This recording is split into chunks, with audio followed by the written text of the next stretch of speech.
Hello everyone, कैसे हैं आप सभी। आई होप आप लोग अच्छे होंगे। तो आज हम लोग फिर से क्लास जो भी है उसको कंटिन्यू करेंगे और मिडवाइफरी का क्लास 6 करेंगे।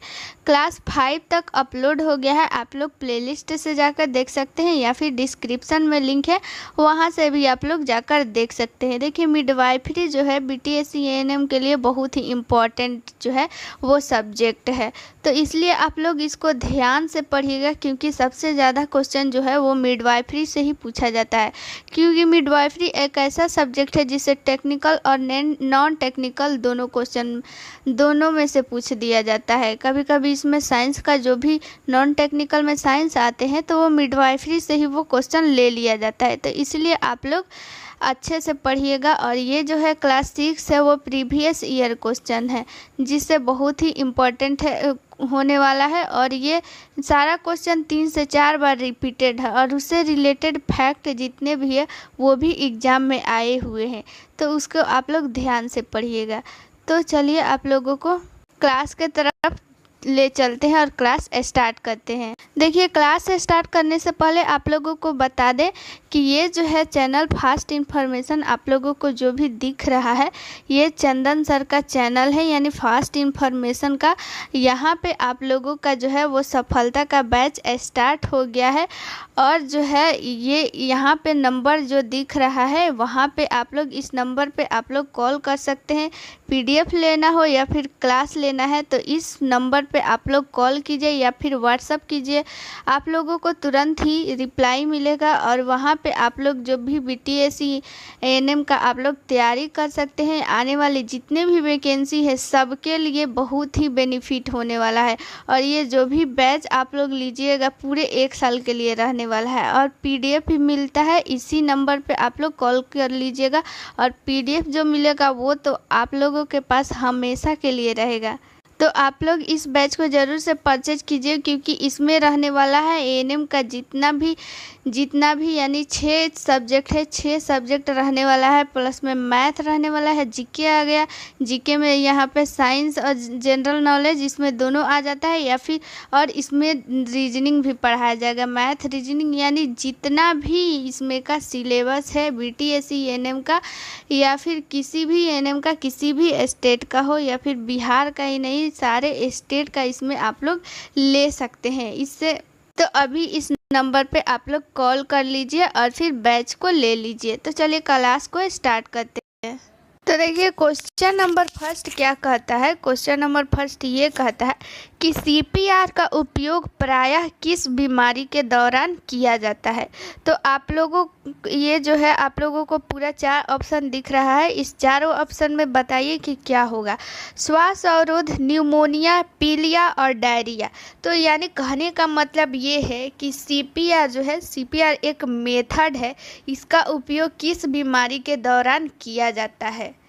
तो इसका राइट आंसर आप लोगों का क्या हो गया, श्वास अवरोध। यानी कि किसी को भी जब वो सांस नहीं ले पाता है, श्वास लेने में तकलीफ है, तो वो सीपीआर उसको दिया जाता है। तो चलिए आप लोगों को सीपीआर के बारे में डिटेल में बताते हैं कि आखिर सीपीआर क्या है। तो देखिए, सबसे पहले तो इसका फुल फॉर्म बहुत ही इम्पॉर्टेंट है। इसका फुल फॉर्म भी एग्जाम में कई बार पूछा गया है और ये क्वेश्चन तो बहुत ही इम्पॉर्टेंट है ही, 2 से 3 बार ये क्वेश्चन पूछा गया है। और सीपीआर भी क्वेश्चन इसका फुल फॉर्म पूछा गया है।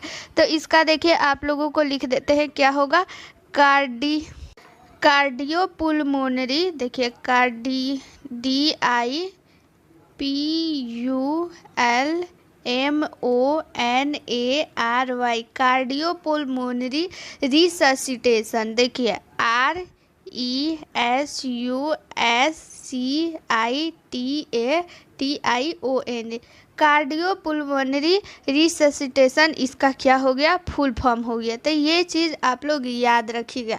देखिए, आखिर सीपीआर क्यों दिया जाता है। देखिए, सीपीआर के बारे में आप लोग जानती हो। देखिए, जब किसी भी व्यक्ति को अचानक से सांस लेने में तकलीफ हो रही है, वो बेहोश हो गया हो, वो सांस नहीं ले पा रहा हो, या फिर हार्ट अटैक आ रहा हो, तो उस समय उसको सीपीआर, देखिए आप लोगों को फिगर के माध्यम से दिखाते हैं। तो देखिए ये रहा आप लोगों के सामने फिगर, जो कि इसमें एडल्ट का भी दिया हुआ है और फिर चाइल्ड का और इन्फेंट का भी। तो देखिए अगर सबसे पहले एडल्ट का बात करते हैं तो एडल्ट को जो है दोनों हाथों से जो सीपीआर दिया जाता है और चाइल्ड को सिर्फ और सिर्फ एक हाथ से और इन्फेंट को 2 फिंगर से दिया जाता है सीपीआर। और फिर एडल्ट को 2 इंच नीचे जो है दोनों हाथों को पहले ज्वाइंट कर लेते हैं और फिर दोनों चेस्ट के जो है बीचों बीच यहाँ पे रख कर उसके बाद से 2 इंच नीचे दबाना है। और कितना दबाना है, 1 मिनट में कम से कम 100 से 120 बार दबाना रहता है। ठीक है, 1 मिनट में 100 से 120 बार और 30 बार कंप्रेस करेंगे, यानी 30 बार जब दबाएंगे तो 2 बार जो है मुंह से सांस देंगे, यानी माउथ टू माउथ एयर देंगे।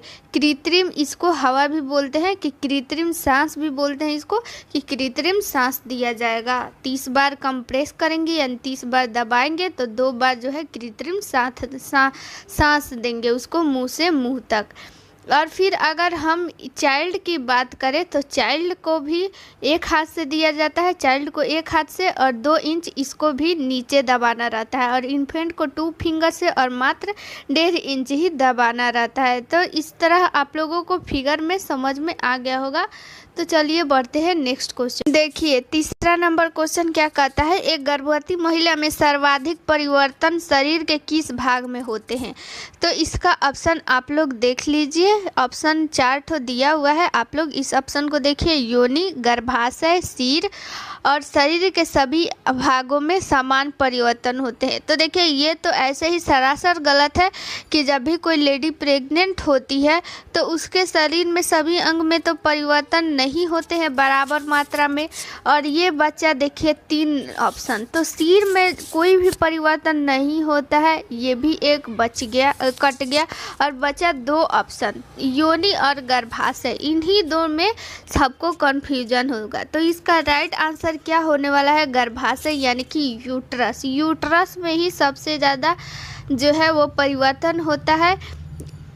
देखिए एक सामान्य जब कोई फीमेल रहती है तो उसकी यूट्रस की लंबाई कितनी होती है, 7.5 से 8 सेंटीमीटर होती है। और इसका वेट कितना होता है, वेट होता है 50 से 80 ग्राम तक उसका वेट होता है। लेकिन वो जब प्रेग्नेंट होती है तो इस यूट्रस की लंबाई जो है वो बढ़ जाती है। और फिर बात करते हैं कि यूट्रस के जो है कितने भाग होते हैं। तो देखिए यूट्रस का जो है मुख्यतः 3 पार्ट ही होते हैं। और ये 3 पार्ट कौन कौन से हैं, तो देखिए यहाँ पे आप लोग देख सकते हैं, यहाँ पे एक इतना दूर तक, ये क्या हो गया, कार्पस। इसको जो है बॉडी भी कहते हैं, इसका 2 नाम होता है, बॉडी या फिर कार्पस। और इतना जो एरिया है वो है एस्थमस और ये है सर्विक्स। इसका लास्ट वाला भाग जो है ये सर्विक्स हो गया। तो सर्विक्स को क्या लिखता है और हिंदी में, सर्विक्स को जो है, सर्विक्स को हिंदी में योनि भी लिखता है। ठीक है, सॉरी ग्रीवा, सर्विक्स को ग्रीवा लिखता है। ठीक है, ये आप लोग याद रखिएगा क्योंकि इसका जो है सर्विक्स का कभी कभी ग्रीवा नाम भी दे देता है। तो ये चीज़ आप लोगों को नहीं भूलना है। देखिए ये जो यूट्रस है, यूट्रस का ये चीज़ आप लोग यहाँ पे देखिए कि ये क्या हो गया, यहाँ पे फैलोपियन ट्यूब हो गया। और यहाँ पे ये इतना दूर का एरिया पूरा क्या हो गया, कार्पस। और फैलोपियन ट्यूब यहाँ से निकला हुआ है। यानी कि कहने का मतलब ये भी क्वेश्चन इम्पॉर्टेंट है कि पूछता है कि ये जो फैलोपियन ट्यूब है वो किससे जुड़ा रहता है। तो ये अगर फैलोपियन ट्यूब अगर डिटेल में पूछे तो यूट्रस का जो ये कार्पस है या फिर बॉडी इसको भी बोलते हैं, तो ये ऑप्शन में दे सकता है कि कार्पस से जुड़ा रहता है कि एस्थमस से कि सर्विक्स से। तो इसका आंसर क्या हो जाएगा कि वो कार्पस से जुड़ा रहता है। ठीक है, चलिए अगला क्वेश्चन, ये तीसरा क्वेश्चन हो गया। अब चौथा क्वेश्चन देखते हैं कि गर्भाशय में गर्भाशय में मौजूद गर्भशिशु का सबसे सामान्य गर्भ प्रसूति अंग क्या होता है। यानी कि जब कोई प्रसव होता है, प्रसव के दौरान एक गर्भशिशु जब निकलता है, यानी कि जब भ्रूण बाहर निकलता है, तो वो सबसे पहले उसका कौन सा अंग दिखता है, यही पूछ रहा है। इस ऑप्शन में सबसे पहले आप लोग बताइए कि चारों ऑप्शन में क्या होगा। ब्रीज, वर्टेक्स, चेहरा, पीठ, कौन सा भाग दिखता है। तो यहाँ पे आप लोग देखिए कि यहाँ पे कितना प्रकार का प्रेजेंटेशन है। यहाँ पे वर्टेक्स दिखाया गया है, यानी वर्टेक्स में क्या दिखता है। वर्टेक्स में सबसे पहले बच्चे का जो है वो सिर दिखता है। अगर ब्रो प्रेजेंटेशन रहेगा तो उसमें जो है बच्चे का जो भौं है वो दिखेगा, और फेस में है तो इसके नाम से ही है फेस, और ब्रो में भी उसके ब्रो मतलब भौं होता है तो उसका भौं दिखेगा, और फेस प्रेजेंटेशन रहेगा तो उसमें भी फेस दिखेगा। तो और एक प्रेजेंटेशन होता है ब्रीज प्रेजेंटेशन। तो ब्रीज में देखिए यहाँ पे आप लोग देख लीजिए कि ब्रीज कैसा होता है। तो ये जो वर्टेक्स वाला है ना, तो एकदम सेम इसका उल्टा जो है ब्रीज प्रेजेंटेशन होता है, यानी इसमें पहले जो है सिर दिख रहा है और लास्ट में इसका पैर है। लेकिन अगर हम लोग ब्रीज की बात करें तो उसमें सबसे पहले उसका ये वाला पैर वाला भाग दिखाई देगा और लास्ट में ये वाला सिर जो है दिखाई देगा। तो यहाँ पे आप लोगों को समझ में आ गया होगा कि गर्भाशय में मौजूद गर्भशिशु का सबसे सामान्य गर्भ प्रसूति अंग क्या है। तो वो है वर्टेक्स, यानी कि सबसे पहले उसका सिर दिखता है। यही सबसे ज़्यादा अंग दिखने वाला एक प्रेग्नेंट लेडी का सबसे, अगर उसका बच्चा होता है तो उसमें 100 में अगर ज़्यादातर लोगों की बात करें तो उसमें ज़्यादातर का जो है वो वर्टेक्स दिखता है। ब्रीज भी बता दिए कि ब्रीज में क्या दिखता है। ब्रीज जो है सेम वर्टेक्स का उल्टा होता है। इसमें सबसे पहले जो है वो सिर दिखता है और लास्ट में पैर रहता है, लेकिन ब्रीज में सेम इसका उल्टा, चेहरा से तो चेहरा ही है और पीठ में जो है वो पीठ दिखता है। अगला क्वेश्चन देखिए 5 नंबर क्या कहता है कि देखिए आरबीसी बनने में मदद करता है तथा जनन व रुधिर के थक्के को भी रोकता है, वह कौन है। तो देखिए यहाँ पे आप लोग एक इम्पॉर्टेंट क्वेश्चन है, ये बहुत ही इम्पॉर्टेंट है। ये जो है प्रीवियस ईयर क्वेश्चन है, बहुत बार पूछा गया है कि आखिर जो है आरबीसी की बनने में भी कौन मदद करता है और कौन जो है रक्त को थक्का। तो देखिए ये पता हो या ना हो, लेकिन ये सबको पता होगा कि रक्त का थक्का बनाने में कौन मदद करता है। तो विटामिन ई मदद करता है रक्त को थक्का बनाने में। ठीक है, अगला क्वेश्चन 5 नंबर क्वेश्चन देख लेते हैं कि 5वां नंबर क्वेश्चन क्या कहता है। देखिए विटामिन जो मस्तिष्क, धमनियों और रुधिर कोशिकाओं को मजबूत बनाने में मदद करता है। तो इसका राइट आंसर हो जाएगा विटामिन B12।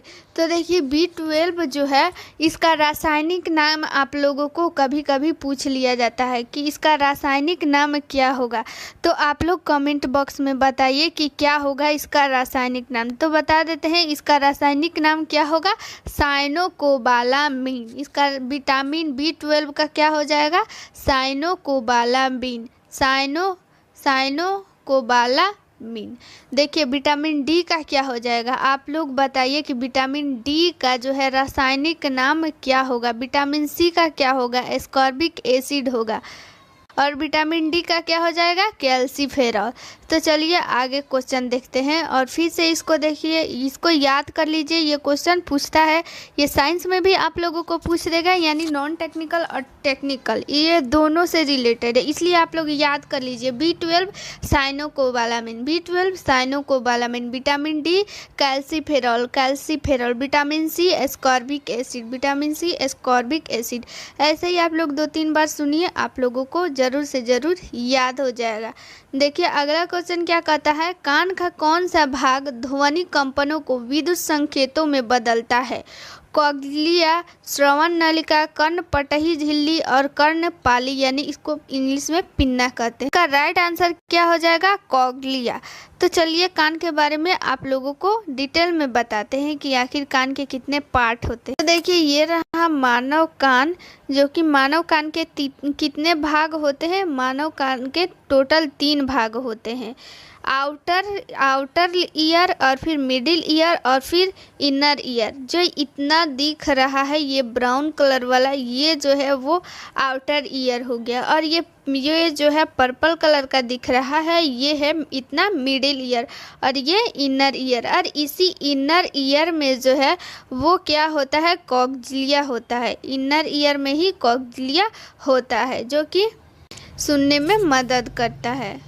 चलिए अगला क्वेश्चन देख लेते हैं। 8 नंबर क्वेश्चन क्या कहता है। 8 नंबर क्वेश्चन ये कहता है कि 4 कोष्ठीय हृदय युक्त गर्म रक्त वाले प्राणी है, सरीसृप, स्तनधारी, मछली और फिर उभयचर। तो इसका राइट आंसर हो जाएगा स्तनधारी। तो देखिए स्तनधारी में क्या हो जाएगा, उसमें जो है स्तनधारी यानी यहाँ पे स्तनधारी है, तो स्तनधारी में जो है वो 4 कोष्ठीय जो है वो हृदय होता है। और फिर स्तनधारी यानी स्तनधारी में कौन आ जाएंगे, मानव भी स्तनधारी में आ जाएंगे, और मानव का भी हृदय जो है वो 4 कोष्ठीय ही होता है। देखिए कोष्ठ कहने का मतलब क्या, चैम्बर, यानी इसका नाम कभी कभी चैम्बर भी लिख देगा या फिर कभी कभी कक्ष भी लिख देगा। तो इसमें जो है मानव के हृदय में जो है वो 4 कक्ष होते हैं। यहाँ पे आप लोगों को देख सकते हैं, यहाँ पे 4 कक्ष मिल जाएंगे, जो कि यहाँ पे देखिए लेफ्ट एट्रियम यहाँ पे दिख रहा है, ये जो है वो लेफ्ट एट्रियम है आप लोगों को। और इधर जो है राइट एट्रियम, यानी कि एक आलिंद जो है वो ऊपर होता है, हिंदी में इसको जो है आलिंद बोलते हैं एट्रियम को। और फिर जो है नीचे रहेगा नीलय, नीचे हो जाएगा नीलय। इतना ये जो है पूरा आलिंद हो जाएगा और इधर नीचे पूरा नीलय हो जाएगा। और ये जो है लेफ्ट यानी कि बायां आलिंद, और इधर हो जाएगा दायां आलिंद, और इधर हो जाएगा बायां जो है वो नीलय, और इधर दायां नीलय। तो चलिए ये क्वेश्चन हो गया ख़त्म, और चलते हैं 9वां नंबर क्वेश्चन में। 9वां नंबर क्वेश्चन क्या कहता है कि निद्रा रोग को क्या कहते हैं, और स्लीपिंग सिकनेस भी इसका इंग्लिश नेम भी कभी कभी दे देता है, नामक बीमारी होती है। यानी निद्रा रोग किससे होती है, तो विटामिन ए की कमी से होती है, कि रक्त में शरीर में कैल्शियम की कमी से, रक्तचाप के बढ़ने से, कि ट्रिपेनोसोमा नाम के एक कोशिकीय जीव से। तो इसका राइट आंसर हो जाएगा ट्रिपेनोसोमा नामक एक जीव से होता है। विटामिन ए की कमी से क्या होता है, देखिए ये क्वेश्चन भी बहुत बार पूछा हुआ है कि विटामिन ए की कमी से कौन सी बीमारी होती है, तो वो रतौंधी होती है। और कैल्शियम की कमी से क्या होती है, कैल्शियम की कमी से हड्डियों में भी जितना रोग होता है, जैसे कैल्शियमलाइटिस हो गया, या फिर क्वाशियोरकर और मरस्मस जो है, ये सब जो है विटामिन डी बोलिए या फिर कैल्शियम की कमी से ये सब रोग हो जाते हैं। अगला क्वेश्चन और लास्ट क्वेश्चन देखते हैं कि देखिए इसमें अगला लास्ट क्या है, इनमें से कौन से गुणसूत्रों द्वारा व्यक्ति में क्लीनेफेल्टर सिंड्रोम होगा। यानी कि देखिए क्लीनेफेल्टर सिंड्रोम जो है वो एक बीमारी है, जन्मजात बीमारी है, इसका जो है अभी तक कोई इलाज नहीं है। तो इसमें से कौन सा गुणसूत्र है जिसके कारण से वो क्लीनेफेल्टर होगा, तो इसका राइट आंसर क्या हो जाएगा, XXY हो जाएगा, यानी ऑप्शन नंबर फर्स्ट हो जाएगा। तो देखिए जिन लोगों में भी देखिए एक सेक्स क्रोमोजोम होता है, और ये जो है एक 22 जोड़ा क्रोमोजोम, ये मेल और फीमेल दोनों में बराबर होता है, लेकिन टोटल कितना क्रोमोजोम यानी गुणसूत्र होते हैं 46, यानी 22 पेयर जो है यानी 44 जो है गुणसूत्र मेल और फीमेल में दोनों में बराबर होता है। लेकिन सेक्स क्रोमोजोम 2 होता है यानी 1 पेयर होता है, और जो है मेल में कितना होता है वो X और Y होता है, लेकिन फीमेल में XX होता है। लेकिन इसमें जो है ये एक बढ़ जाता है क्रोमोजोम, इन लोगों में जिन लोगों में भी क्लीनेफेल्टर जो है वो सिंड्रोम होता है उसमें 47 क्रोमोजोम हो जाएगा। ये जो है यानी कि ये 3 क्रोमोजोम ये बढ़ गया एक, तो यहाँ पे कितना हो जाएगा 47 हो जाएगा। तो इन्हीं अगर ये 47 जिन लोगों में भी क्रोमोजोम हो जाते हैं वही लोग नपुंसक कहलाते हैं, ठीक है, नपुंसक हो जाते हैं, उसमें मेल और फीमेल दोनों का गुण दिखने लगता है। तो चलिए मिलते हैं नेक्स्ट वीडियो में। थैंक यू, जय हिंद।